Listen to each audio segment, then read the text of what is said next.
Lincoln Riley, Fritzy giving me the thumbs up, is joining us on the phone. Lincoln, good morning. Congratulations. How did you find out Oklahoma was in the playoffs?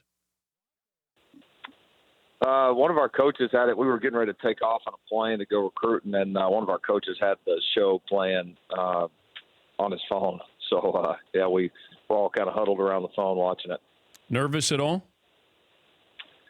Yeah, a little bit. Yeah, definitely. Kind of a strange nervousness. You know, as a college football coach, you always want to be in control, and you're at that point, there's something you feel like you don't have any control of. So, yeah, definitely some nerves there. Do you think the goal of the selection committee is to put in the 4 best teams or the 4 most deserving teams? And is there a difference in your opinion?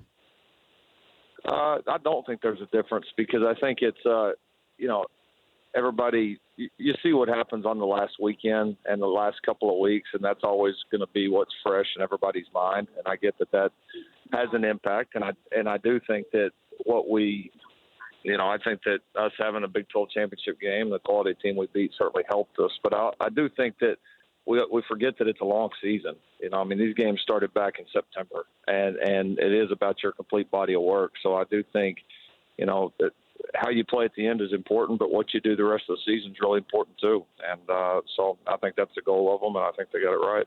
Yeah, I want to see these games this past weekend mean something. And if they don't, then we should expand to 8-team playoff. Your thoughts on the Final Four and expanding it? Yeah, I'm like you. I think the games here at the end should certainly mean something. And I think they, several of them meant a lot. I think it worked out. It was very positive that you had a lot of the, potential contenders for the last playoff spot or two, playing very, very meaningful games here at the end. It doesn't mean it's always going to work out that way. Certainly there's going to be some positives. Of course, if we were sitting here and we were number 5 or number 6, you'd be sick and probably be more apt to say, of course we need 8 teams. But, there's always going to be somebody right on the edge, no matter how many you do it. I do think how you put it together with 8 teams would be interesting, because you can't lose the structure of the bowls, and we've had to stretch it a little bit with this playoff to make it work. I do think 8 teams potentially add some more scheduling conflicts. It would be tough. Would it be good for the game as far as just having a few more teams having an opportunity? I don't think I could argue with that side of it. Talking to Lincoln Riley, the Oklahoma head coach, if somebody had not seen Kyler Murray play, how would you describe that to that person in 25 seconds? Oh, he's the best athlete on the field and the smartest player on the field at the same time. Rare combination of elite athleticism, great mind for the game, incredible competitive spirit, very confident, and a great thrower, and just one of those rare combinations athletically that when you watch him play, you're not going to see many like this ever. Is there anything that you did as a quarterback that you do better than Kyler Murray? No. No, my man's got a pretty elite skill set. So I can't still beat him in our bucket drill, though. I will still take credit on that. So that's when we practice our goal line fades. Although he threw a pretty nice one the other night with a little bit of pressure on him. But we had some fun with that. But are you the best quarterback to ever come out of Muleshoe High School? I'd have a good argument between my dad and my brother. So it's definitely probably one of the 3, and it would be it's something that gets argued every time we get a chance to get together. Is Mike Leach a genius or crazy?